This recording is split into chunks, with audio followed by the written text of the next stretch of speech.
I'm Michelle with Michelle Loves Books. Welcome back to my channel. Welcome to the 8th part in the Shadowhunter reading vlog series that I have been going on. All of the previous videos in this series will be in the description box below. Actually, I put them all into a playlist, so I'll just link the playlist down there. I actually completely spaced for the last couple of videos in this series, and I didn't do this introduction section that kind of forewarns you guys that there's going to be spoilers. So sorry about that. I also realized I have not really stuck to the original reading order I had committed to.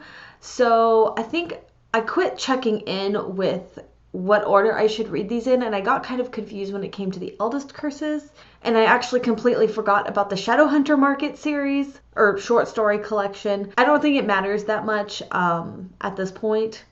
This vlog will be covering the second book in the Eldest Curses trilogy called The Lost Book of the White,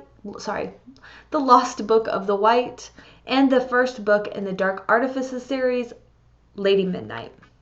As usual, as I do with this series, I am digging deep into the details of these books and my thoughts and specific scenes and how they have related to books that I have read so far. So if you do not wish to be spoiled, definitely come back after you have read these books, and I would love to hear your thoughts.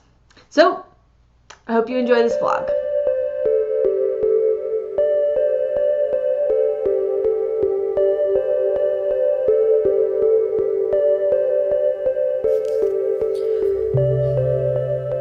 My skin looks horrible. Doesn't help that I slept like 4 hours last night. I have so many projects right now, and I'm trying to clear some off my plate. But one of those projects is, well, this project, duh. While I'm working on organizing some video projects I gotta work on. My library. I keep forgetting the freaking names of these books. There's just too many fucking damn many books. Eldest Curses series. And the second book just came in. I had the audiobook on hold at my library for like ever, and it finally just came in. Of course. I feel like the organization that I had going so strong from the beginning has just completely derailed. The Last Book of the White, I just started on audiobook. I'm actually gonna have to rewind it. I cannot believe there are 14 parts to this book. That's a big ass book. I haven't seen the book myself, but why does this book need to be so big? The last one, the first book of this series, was nice and short, and it made it so nice to like have a quick read, which is really refreshing. I hope that this is not like annoyingly bogged down. I want to see how much time it takes to read this book. It's going to take so much longer than I anticipated. So it is a 13-hour book. I do listen to it faster, so what does that make it? So about 6 hours. So if I could finish this in 2 days, knowing myself. We're gonna do this way. That was hilarious. What did he say? Oh, okay. So Ragnar comes to Magnus and Alex's house and picks up the baby, and he's like, who they call Max. Oh, that's right. Okay, I want to talk about that too. But basically, I just like laughed out loud at this part because he's like, oh, I figured I'd always see you with one of these, but you've got kind of like a halfway house going here with the Shadowhunter and the little blueberry. And Alec was like, I don't really think that in Ragnar's position he has room to talk. And I'm like, right? Because isn't Ragnar Fell like, he have like blue skin too? Okay, so already like a lot is going on. At least this book has that going for it. Okay, so we find out we are now 3 years into their relationship. So maybe it's been a couple years since the last book. I was actually really shocked by this book too, because I thought that, by last book I mean City of Heavenly Fire. Oh, that's right. It was that wretched book, the one I just read, Shadowhunter Academy, where they get the baby. That's right. Okay, blocking out painful memories. I get it. Okay, so this is taking off from Tales of the Shadowhunter Academy, which really shocked me because I thought we were continuing on from the previous book. Like, I thought it was going to be, I didn't know there was going to be like a huge gap of this spin-off series. But yeah, that's okay. We're doing it. What? So these people from Magnus's past have come back. Ragnar's a fucking asshole. I thought he was cool. I thought he was like chill. And then he's teamed up with this other chick. According to the narrator, she sounds Asian, and I guess her name sounds Asian too, Shin Yan Ru. But they have now stabbed him, and there's red flame, and they're giving him something. This is not going to go well. Magnus is talking, or Magnus is thinking, and he's saying, Simon wanted to be a Shadowhunter so badly, and he wanted to fight demons. But really, that was not the sentiment. He was doing it so that he can get his memories back. And I think he was so jumbled up with everything going on. Just saying. Let me guess, Clary and Jace. And then they'll get the baby bug. So Clary had a prophetic dream. And I don't know why I hate them. Except for when Buffy had them. Maybe it's because it's overdone. A magical hamster ball? That is the shit. I wanted one of those. Oh god. Oh god. We're gonna call Alex's mom to watch the baby. I feel like that's just asking too much. I should start charging. Oh my god, I'm gonna tell my husband that. And be like, I'm gonna charge you a nuisance fee. Oh my god, he's gonna die. Computer's gonna die. No! Okay, I know it's been really bugging me all of a sudden too. It just happened again. In the first 3 books, it was very, subtle. It was well written. Oh, I didn't even know that was... Was it cutting off my head? Was it like that? Oh my god, that's so dumb. Okay, I know it's been bugging me about the writing style. I feel like the writing style has gotten worse. My issues with City of Heavenly Fire, Tales of the Shadowhunter Academy, and now this book, there's certain, little things that bug me so bad. And I don't know if it's just because, is it not fair that it bugs me because I've read all the books up to this point, and maybe they have to assume that maybe not everyone be filled in on all of the relationship dynamics. So I get that. There's kind of something that keeps reoccurring. My boyfriend, my boyfriend, my boyfriend. Or he put his hands on his boyfriend's shoulders. Okay, couldn't you just say he put his hands on Alex's shoulders or whatever it was? Because, we know they're together. The same thing goes for my parabatai. He says Jace parabatai, but he uses parabatai just about as often as he says, we know. It makes the writing feel more juvenile. How many times are they also going to reiterate how much he loves Max, and Max is his son, and his son, his son, his son? I don't know. I feel like they're really trying to convince us that he loves his son. We know. Shanghai. They lost Magnus? He's the only one who can speak Chinese. Well, Alec, where's your boyfriend? He's your boyfriend, right? Okay, wait, what? I have a feeling it's not him. Portals are going wrong. Somebody's fucking with magic, which means Ragnar and them are using the book. I figured out the whole plot. Okay, I think I'm officially getting hangry. Maybe that's why I'm so grumpy about some decisions of this book. In casual conversation, is that how you talk to your significant other? My love? Maybe it is how some people do. Shadow Market in Shanghai. Okay, I do like that this book is taking us on an adventure to a new place. That is cool. And I also really like that Jace and Clary are in it too. And Simon. Of course, Simon. I'm liking this. Editing while doing rough cuts while listening to an audiobook. Keep up with my reading. I feel like my throat is a little bit scratchy. This is not good. I feel like everyone in my family is getting a little bit sick. Something's going around.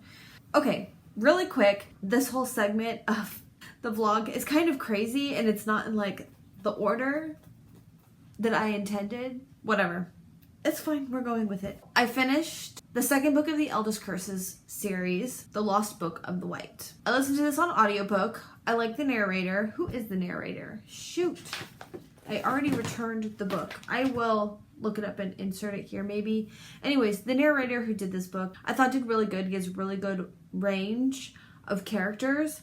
Chuckly laughs and evil laughs, and I really liked what he did with the book. This is not what I was expecting as far as a time frame, because the first book was between the 5th and 6th books, or the 4th and 5th books, or before the 3rd. I forget when the first one was supposed to take place, but it basically excellent. I loved that edition. It was a very nice, quick pace. As I had mentioned earlier in this vlog, I was, why is this one so long? And man, It felt long. This one is much later, like years after the first book, which I felt is kind of weird if you're gonna group them together as a series. In Shadowhunter Academy, Alec and Magnus wind up with a child, a demon child, a warlock child. I didn't really like that. Not that they have a child, don't get me wrong. It's just that they rushed it so much. It was like, oh, here's a baby. And they're like, we're gonna keep it. Like it's a lost puppy.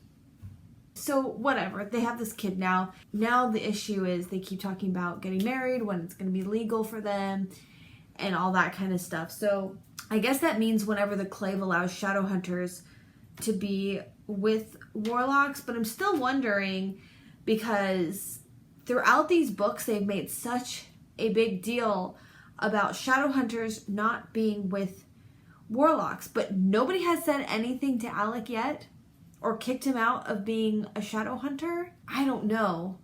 Like something's just not adding up there. As far as like the rules of their society, they just seem to turn a blind eye, but then they're like hardcore about other stuff. So whatever. Not that I'm like complaining about the relationship. Obviously, I love their relationship. It is so swoon-worthy. I just don't know about the delivery. I'm getting like more and more annoyed as I read these books. I have to say overall, like I guess what is frustrating me, it's very forceful. I love LGBTQ representation, but the way she's delivering it is super forceful, and it's feeling very like, well, now this is all we care about, and we don't care about our hetero relationships anymore, and I'm kind of annoyed with that. And then all of a sudden, like I had said before, when I'm like, oh, well, I guess everyone's gay now. That's really what it's feeling like. It's like, let's find an excuse to make everyone gay, even if it doesn't even matter. Like, even if these characters are not even a significant role, like, let's make sure that everyone knows that they're gay, but we don't need to know anything else about them. And that's what's bugging me. Not that they're gay. Like, I really feel like someone's going to be hating on me for my opinion. Yeah, anyways. So we're going to move on. Go ahead. And I feel like because I'm so irritated with the way it's coming across, I'm wondering if that's not overshadowing the plot lines that we're really trying to enjoy about it. Or is it because she's so forceful that that's why she keeps writing these stories and it's not about the plot anymore? Because seriously, the plot was boring. A sexier version of City of Heavenly Fire. Basic plot line, they wind up in hell. They have untimely sex in hell. Like, instead of worrying about getting out of hell, they're just like, oh, let's relax, la la la. I hate untimely sex scenes. That's a big trope I fucking hate. Okay. Then we have some characters like Ragnar Fell, who's come back from the dead. He's evil now, and he's aligned himself with another one of Magnus's friends from the past who's gone evil now, but then she's coming back to the fold to help because she has decided that whatever they're doing is not what she was about. She's not getting anything in return, and she's just like this demon's little slave. Like, what the fuck did she expect? Okay, whatever. Then Ragnar Fell at the end is like, I'm sorry about everything that I did. I'm just like, we're just doing circles around a plot that has already been beaten to death, and I'm fucking done. Can I continue with this series? I still have like 8 more books to read. Well, and the ones that haven't been published yet. And I just don't know. Is the rest of the series this fucking horrible? I've noticed a lot of people say, oh, it's so repetitive. And I was literally thinking, well, I'm probably not going to feel that way. I guess I underestimated myself. Oh yeah, and then Simon again gets captured because he's hero now. He's better than all the Shadowhunters, and he killed Lilith, and now this major demon's got a vendetta against him. I do kind of like that they brought Jason, Clary, and Simon back, but then we have our usual group, so it literally was the exact same dynamic down in hell again. So we had the same characters, pretty much. What else? Anything else that was interesting or not so interesting? It was boring. I think I mentioned that. The only thing that stood out to me that I was like, I really like that. That was really cool. That's something new and different. Yay. Is where they were naming all the different hell dimensions, and there was like, what, the birds poking my eyes out hell dimension, and I was like, okay, this is really funny actually. And that was it. It was probably like a paragraph long of the whole book. Hey, guess what? So since I'm determined to cover all of the Shadowhunter universe, which I'm kind of regretting at this moment after the last 2 books. I'm so, why am I doing this? On Cassandra Clare's website, Ghost of the Shadowhunter Market. That was the one. I should have read Ghost of the Shadowhunter Market before I read Eldest Curses, but I didn't. And good God, I was really excited for that book, but I am really hoping and praying that that book is much better than Tales of the Shadowhunter Academy, because I almost hated every single moment of that long book. And I'm very intrigued and interested in the Shadowhunter Market thing. I want to go ahead and move on to the Dark Artifices series.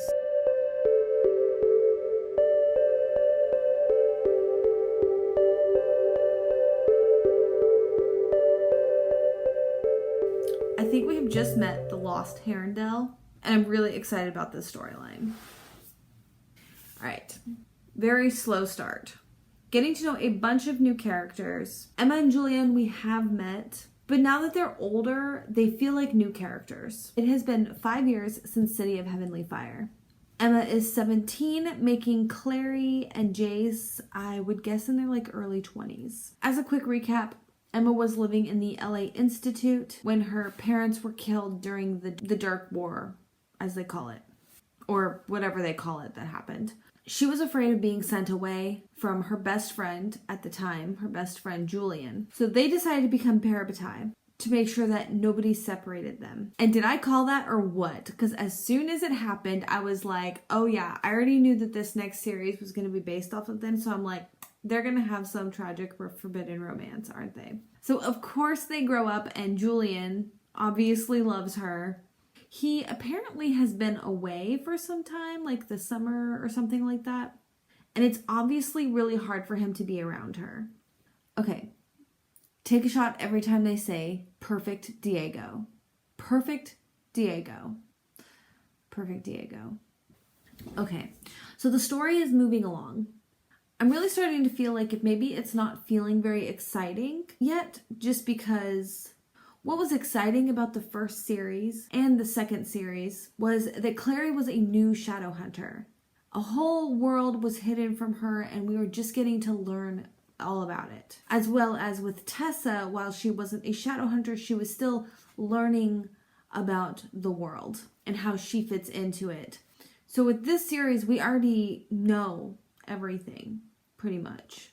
So there's like no real new discoveries except for just kind of learning about some new characters within that world. So for me, I think I really like that aspect. I really like the world building and the buildup of everything. So maybe I'm kind of missing that. It's not a bad thing. I just can't help but compare it and wonder if maybe that's where I'm missing something. Wondering if Diana is going to be like our token antagonist. Maybe she was the one that sold Cortana. No, she was the one that sold the Morgenstern blade to Clary, wasn't she? She used to live in, I don't know why, she seems shady to me. Especially she really likes to make fucked up adults who like to prey on children. Okay, something I'm really not caring for that much is all the references back to Clary and Jace. And it's really just kind of unnecessary name dropping and like going back and like telling stories and hey, let's keep up with their lives, even though they're not even part of this story. I kind of am wondering if it wasn't just to appease fans, to make sure that we still have some of our original characters.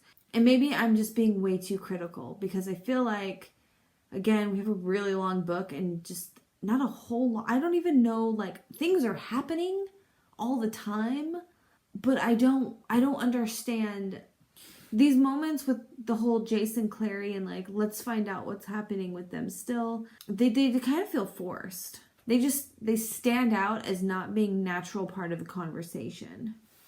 I really like that Emma is a thrifter. I really kind of don't like the part where her character is like one of those really arrogant characters who's like, oh, I'm so strong. I'm so strong. Like, we know you're a Shadowhunter. Like, you're kind of born strong. You train to be strong. She's very quick to fighting, and she really plays up the tough bit. It's really heavy, and that's something that I really just don't like in characters. More often than not, I kind of feel like it's a little bit overdone just to keep proving this point that she's a strong female character. She's by far not the worst example of this kind of trope, though. It seems like a YA trends. YA trends. Helpless heroines saved by men. Women do it all themselves and don't need any help. Or at least don't need a man to help them. Now, can I just get something in between? Or like switch up scenarios. Sometimes when it's called for, definitely be that force to be reckoned with. But also sometimes let the man play the hero. I know that we're all majorly into the feminist thing right now. That's very important, obviously. But the chick can't always be saving the dude either. Dudes like to save the chick too sometimes. And if it happens too often that the man is the one always in distress, it kind of knocks them down a little bit. And that's not really right. So it just went from like so-so to like, what? It just got really good. Now that's good shit. So Dearest Uncle Arthur is really actually a mess. Julian has been like hiding it all of this time for fear that they would be moved or something. He's really under like all of this stress to take care of everybody and all the kids and like hiding this big secret. And one of those big secrets is Tavi. Now, it isn't said at all, but it's hinted at that he isn't really normal and outsiders don't really understand him. Now, I forget what the Clave would do, but I guess since they don't live in the mundane world, obviously, I think they said that, especially since their parents aren't around, that they would take him away and not allow him to grow up in the Institute and be a shadow hunter like his siblings. Almost kind of house him away like the half fae, half shadow hunter children. Cassandra Clare, if anyone's going to bring it up, I have been commenting on how she really likes to bring up every hot topic in her writing, but she just throws things in there and doesn't develop them, and I don't feel like she flushes them out well. I do think she's flushing this out well, thank goodness. We really get to love Tavi. We've met Tavi before in City of Heavenly Fire. There's a lot more development with the kids, with Tavi, with Julian. Not too much. I really wish there was a little bit more, but at least when it comes to Tavi, I feel like you actually get to like fall in love with him, and he's like such a sweetheart and so like, I don't know, like pure of heart or something like that. There's just something about his character that you just love. I think this is so great because I think obviously we're going to cross this bridge where it's going to come into question that he's not normal. I don't know where they're going to go with it, but I think it's definitely going to come up later in the series. Okay, so there's this children's rhyme, which I think will be like the overarching mystery going on throughout this series. So it goes like this. So it's about like blackthorn blood and a spell to bring back Lady Midnight from the dead. So I'm thinking that there's some sort of cult or someone who's going to do anything to bring back this Lady Midnight.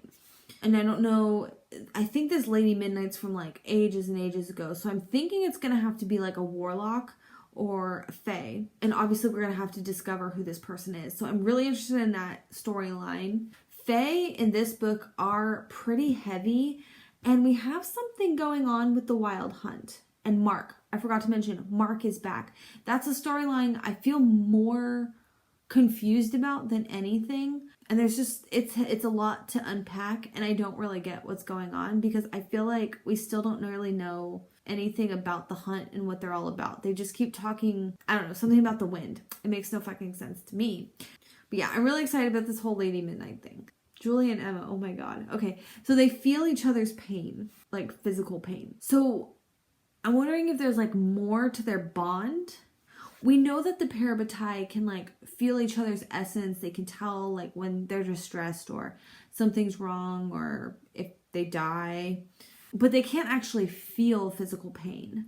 Okay, that whole scene was just kind of dumb with the whole whipping scene, the self-sacrifice. I hate self-sacrifice. I think what made it so dumb was, why did Emma strip down?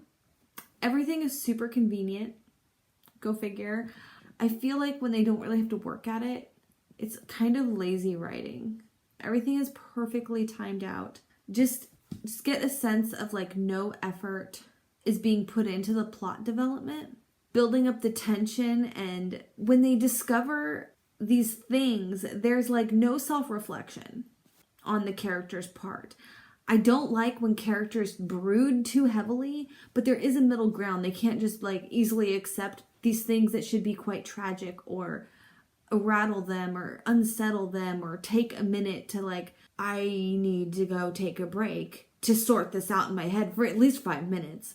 No, they're just kind of like, well, that happened. Okay, moving on. I'm also really surprised by how much has already been wrapped up in this first book. It kind of felt like it was a really slow start. So I'm like, okay, like we're really going to be building some stuff up here. Once the Wild Hunt and Mark's storyline came in, Mark's relationship stuff, which I really don't care about the storyline. I feel like maybe it's because it's more confusing than anything. Maybe it will all come together by the end. We spent a lot of time with this Wild Hunt, with some things that were going on, conversations, but I can't connect it to anything because I don't understand what the purpose of this Wild Hunt is. I don't understand the logistics.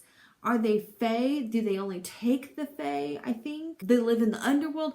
I just do not get it. And then the rest of everything else is rushed. Like she was running out of pages to squeeze it in, but like, how do you run out of pages?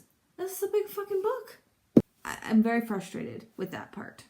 Back to the formula. So Cassandra Clare kind of has this formula, right? One big bag, big conflict, and a bunch of mini conflicts. And each book has their like main conflict for their book, and then they have all these mini things, and some of them carry over and weave through the series.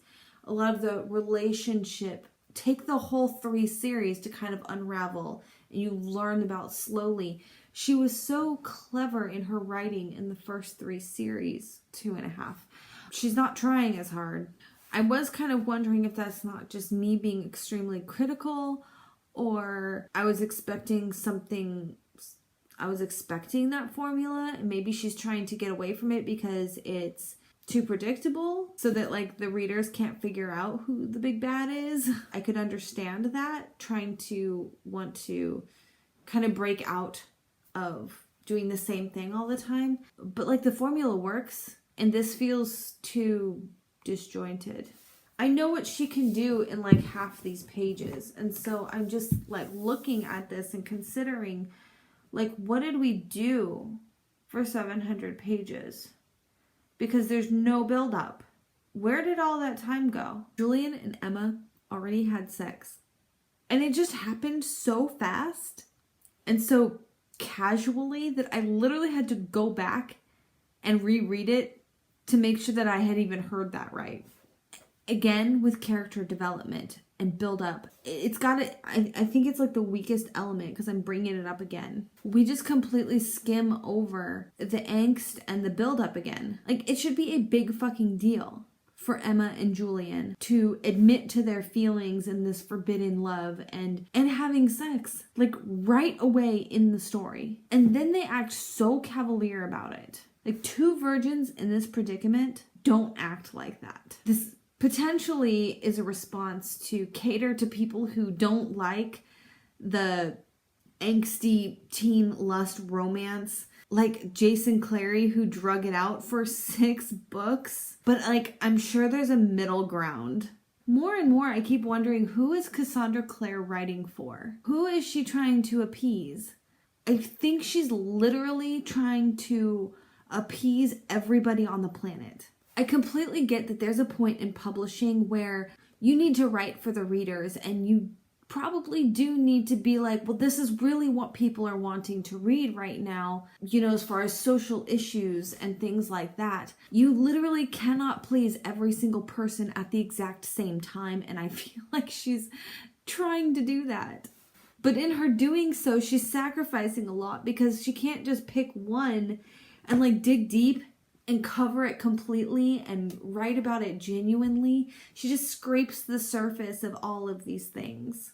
And maybe some people really did like that these two just got down and dirty right away, got it over with. I like the angst and the buildup. And again, the actual scene, the act of them having sex, making out, kissing, it was completely glossed over. And if you've been following the previous vlogs, must I reiterate, the attention to detail, sexy scenes and kissing and touching and throwing each other against the wall that Alec and Magnus get to do on page that we get to see. Here, I can't even be sure that they actually did the deed. Perverted minds want to know.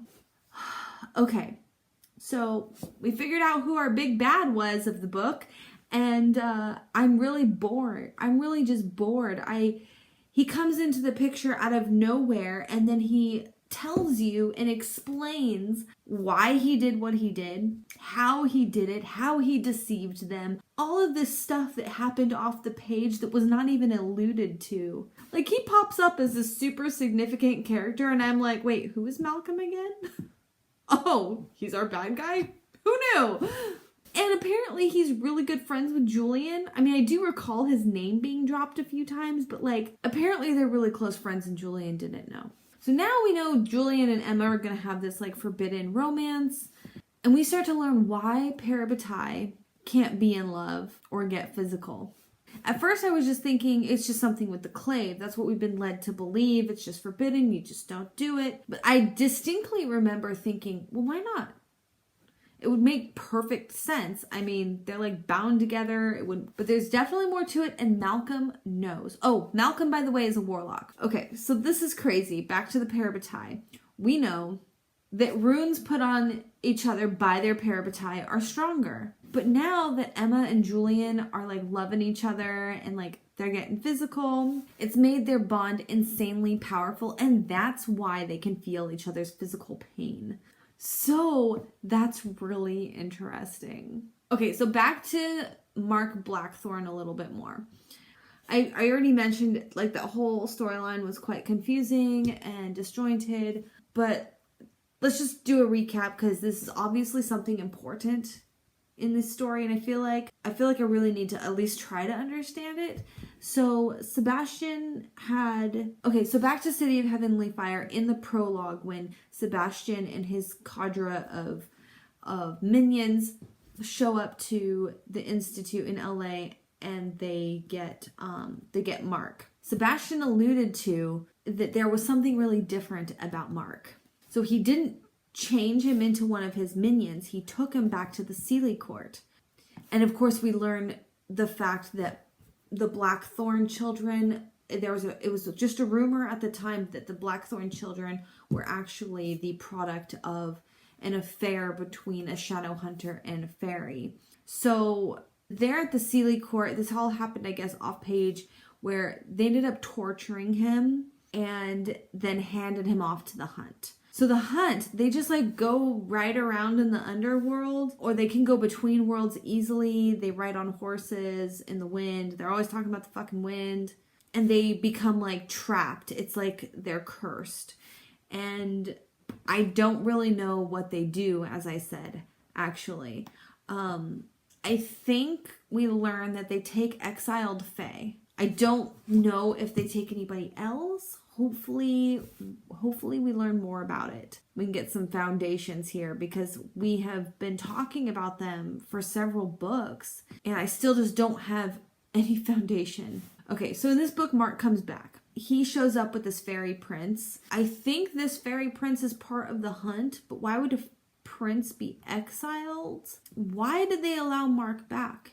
I think it is kind of explained, but I feel like it was also overshadowed by a lot of other conversations. And, oh hey, by the way, Mark is gay too. Guess who his boyfriend is? This fairy prince. So, as I said, it's kind of explained, but I really don't know if it's a lie or it's just vague, and I don't really remember it. On one hand, Mark is like keeping the secret. He's trapped. He's actually content with being trapped. I wasn't sure if it was because of this prince or because he feels like he just can't come back. or he knows there's no hope. It could be a million things. He's very quiet about everything. He doesn't really like talk to his siblings. He's definitely acting extremely sketch though. Like, he kind of doesn't have a mind of his own, but then like he does. Back in the first season, the first things, like I felt like at least if things were a little bit confusing, I knew Cassandra Clare wasn't going to let me down and she was going to have a really good explanation for it. But I'm really losing hope because these last several books have not been really great. I'm kind of surprised that I'm not more invested in it just because it is something new. It is something different. A whole nother pocket of this world is starting to open up. It really just has to kind of be the writing, I think. The only thing that's keeping me invested kind of in this whole Hunt story, despite everything I don't understand about it, I'm very eager to find out what he knows. This is why I kind of think that maybe it's the Fae might have something to do with this Lady Midnight, because all of a sudden they're kind of acting out of character. So let's try to just wrap this book up. In short, so we have this kid that works at the Shadow Market. Kit, that's his name. And he has the sight.